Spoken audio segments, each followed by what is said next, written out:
Ese kuva ku wa kabiri 24 Nzeri kugeza kuri uyu munsi 27 Nzeri, twari mu nama y'inteko y'abepiskopi, inteko rusange y'inama y'abepiskopi mu Rwanda. Abari inama ya gatatu mu mwaka, ariko mu mwaka w'iyogezabutumwa bari inama ya mbere gutegura umwaka wa 2 w'iyogezabutumwa 2024-2025, tugasoza umwaka w'iyogezabutumwa 2023-2024. Abari inama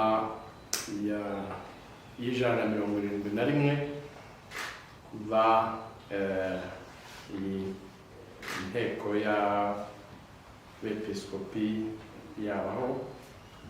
Iyi nama rero bari inama buri mwaka igamije gusuzuma ibikorwa by'ubutumwa bwacu mu maseminari no mu makomisiyo anyuranye, tukareba uko ubutumwa bwagenze haba mu rwego rw'ibikorwa no mu rwego rw'umutungo wakoreshejwe. Tugategura rero n'umwaka ukurikiyeho wa 2024-2025 ibikorwa biteganywa ingengo y'imari yatuma ibyo bikorwa bigerwaho.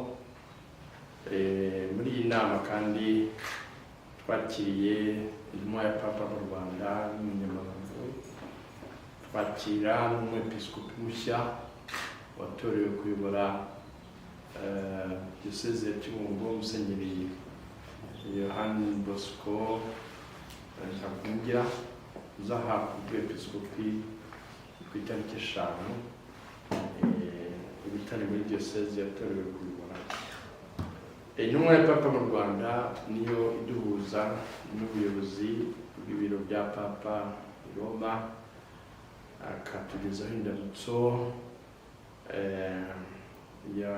y'ubuyobozi bwa Kiliziya i Roma. Yagarutse cyane ku butumwa bw'umwepiskopi dusanga mu ngingo ya 835 y'igitabo cy'amategeko ya Kiliziya, nk'uko twarimo kwakira n'umwepiskopi mushya ugiye kumuhabwa, kwibutsa amategeko agenga umwepiskopi mu butumwa bwe no mu nshingano ze. Mu yandi makuru kandi yagarutse kuri za Kiliziya zifunze hirya no hino. Tubona ko bibabaje cyane kubona abakristu batabona uko bahuriraho basanzwe basengera.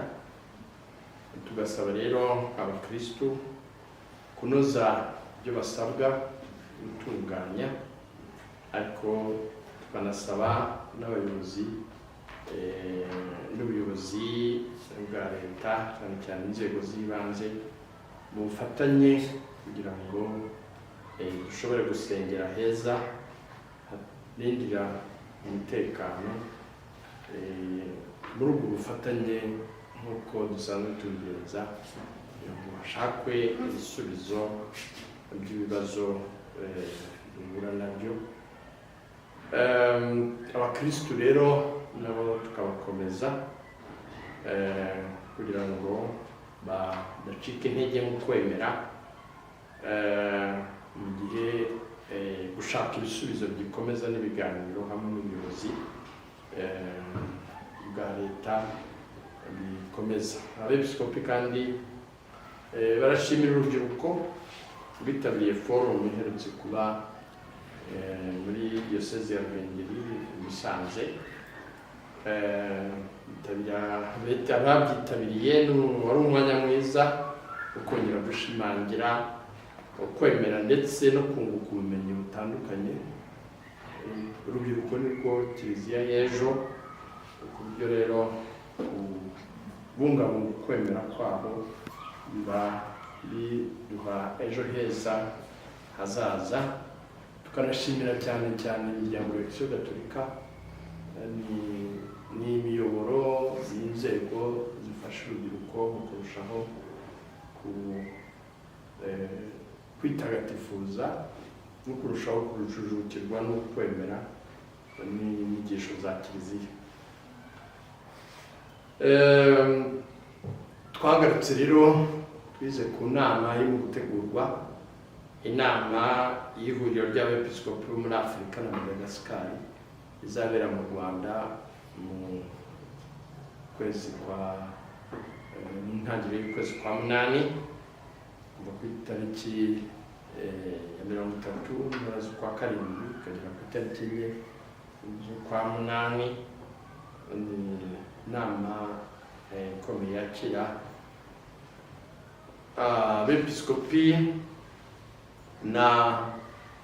n'abandi bafasha bageze ku muri 250 turi gutegura kuzakira.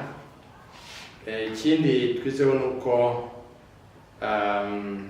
ibijyanye n'amashuri abepiskopi bashishikariza abayobozi b'amashuri kwita ku myigire y'isomo ry'iyobokamana, uburezi bufite ireme bunabifashwamo n'iyobokamana kugira ngo umwana durere tumuha hari ubumenyi ariko hari n'ubumuntu ndangagaciro.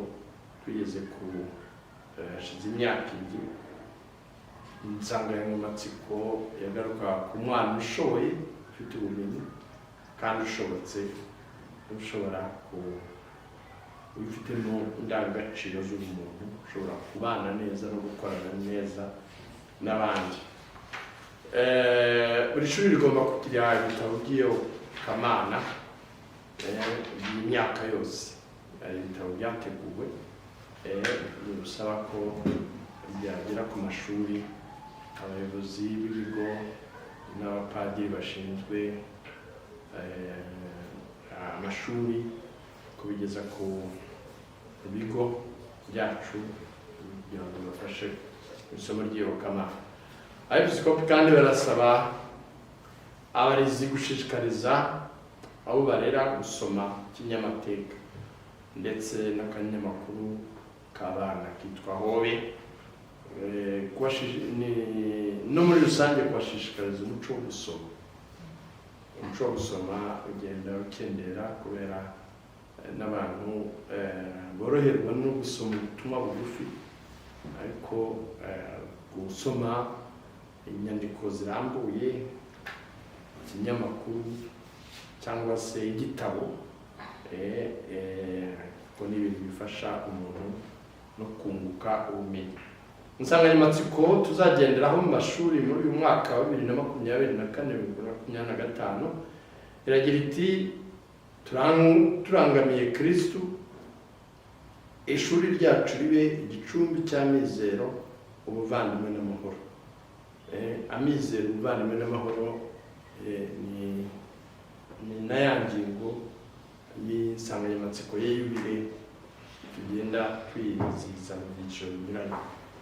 Abepiskopi kandi barashimira abakristu uko bashyigikira Radio Maria kugira ngo ishobore gukora ubutumwa bwayo neza, bidufatiye runini cyane cyane twarabibonye mu gihe cya Guma mu Rugo, aho Radio Maria yabafashaga gusenga haba kuri igitambo cya misa, haba n'izindi nyigisho n'amasengesho.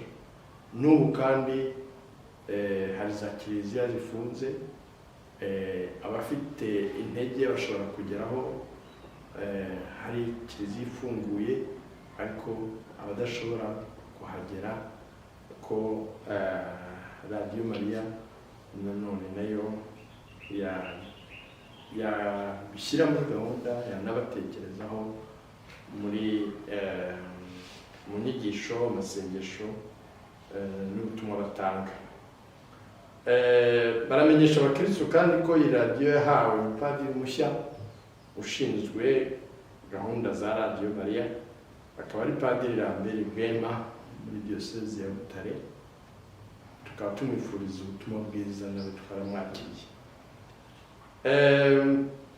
abepiskopi baganiriye ku buzima bw'amakomisiyo, bishimiye ko komisiyo y'ubutabera n'amahoro yabonye ubuzima gatozi kugira ngo irusheho gukora neza, bikazatuma imikorere yabo irushaho kunoga no gutera imbere.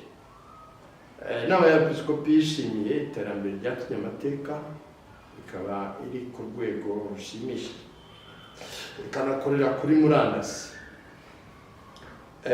kandi barashishikariza abakristu n'abandi bose gusoma icyo kinyamakuru cya Kiliziya Gatolika, bakagira n'ifatabuguzi bituma bishobora gukora neza. Inama y'abepiskopi irashishikariza abakunzi batumye amateka kujya bayisaba n'izindi serivisi zijyanye n'itumanaho kuko bazishoboye kuba babafasha kurushaho no kumenyekanisha ubutumwa n'inyigisho n'ibikorwa binyuranye Kiliziya ikora. Mu rwego rwo gutegura yubile y'Eucharistia muri Diyosezi ya Butare i Huye hazabera ikoraniro